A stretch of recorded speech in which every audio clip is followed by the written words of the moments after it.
Prayer, why do we neglect it?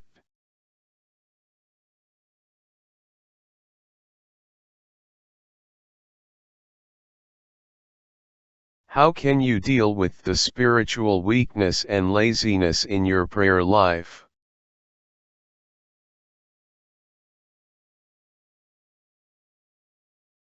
Regard prayer as medicine.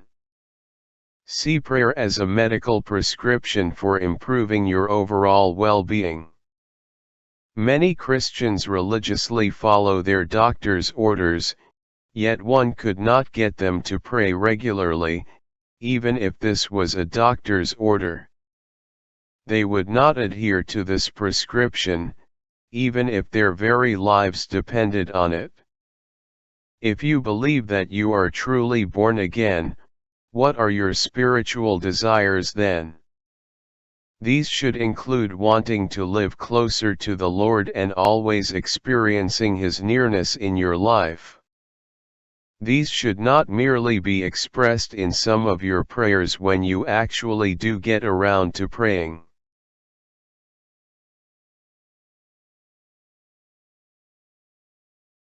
Understand the importance of the practice of prayer.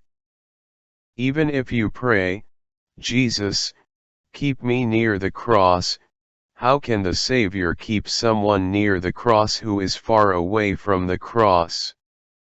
If you are not willing to keep yourself from sin, you cannot expect to be kept near the cross.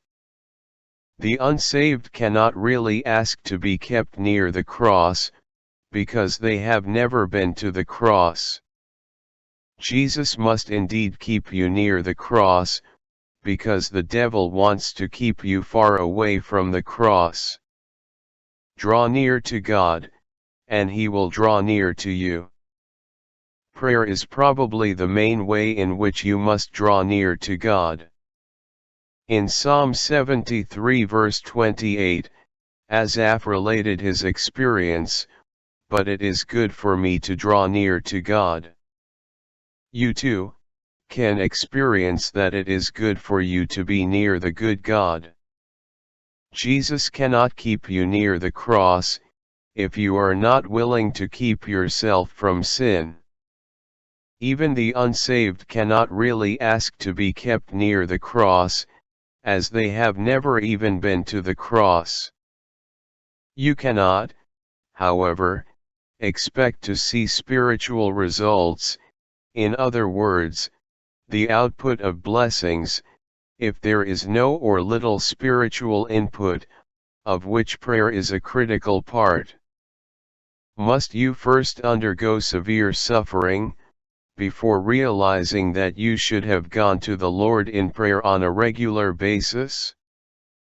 Christians dare not be like the many unsaved who only draw near to God and acknowledge Him only during times of natural disaster or national crisis, such as Hurricane Katrina and the 9/11 terror attacks.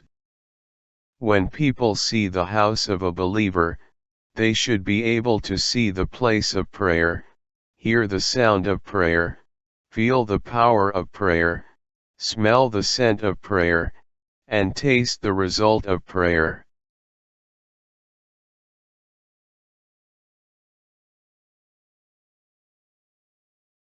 Make a list of daily prayer requirements. These are things regarding yourself that you definitely have to pray about on a daily basis. Because the prayer requests are concerning your own life, you will not easily postpone your prayer time or neglect to pray when you do not feel like praying. You will not easily fail to pray for the job promotion you desire, the bigger house you need, or the healing of your debilitating disease. Can a person really expect to receive things they rarely ask for? Asking yourself various questions can aid you when compiling this list. Such questions include: which blessings do I need and desire? How many blessings do I need and desire? In what area do I want to be blessed? And how do I want to be blessed?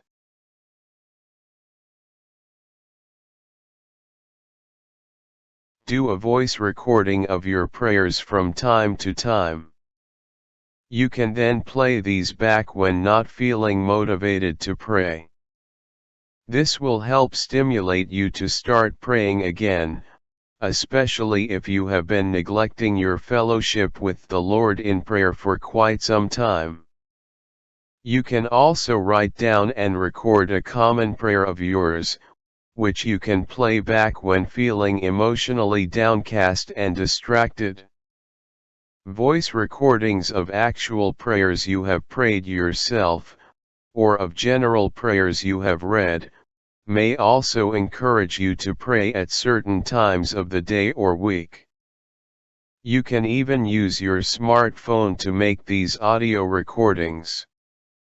These prayers should then be in line with your frequent needs at that particular time of the day or week.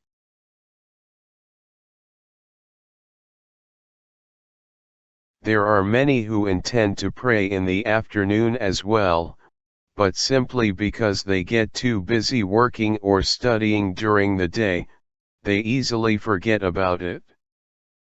Putting a reminder on your smartphone that says time to pray at 1:30 p.m. every day, will prompt you to play this recording. It will then be easy to play it immediately when hearing this reminder.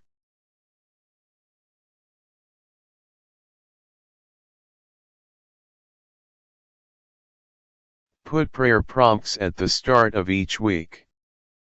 These are reminders for the times of the different days of the week when you should be praying. If a person can do this with other things like reading the Bible and praising the Lord, then surely they can also do it when it comes to prayer. It should not become a ritual, but rather a lifestyle. This is not about being hyper-spiritual, but rather about getting you into the regular practice of prayer, until such a time when it almost becomes second nature. You should not regard these as mere habits and rituals, and think that they are of no benefit.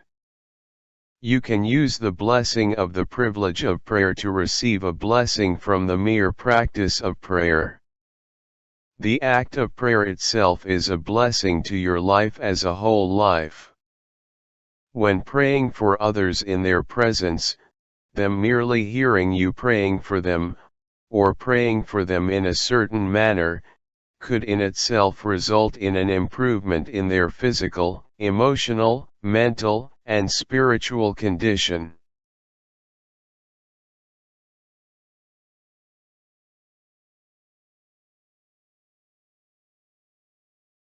Pray non-verbally. If praying audibly feels tiresome for you, it is advisable to rather pray in your heart at these times, lest you wander from the faith due to a constant lack of prayer. If you do not feel like praying audibly or cannot do so due to acute illness, you can still stimulate your communication, prayer, in your heart with God, by simply writing down the first letters of the words that form your prayer. Writing down the whole word will unnecessarily make it longer, and may even be distracting.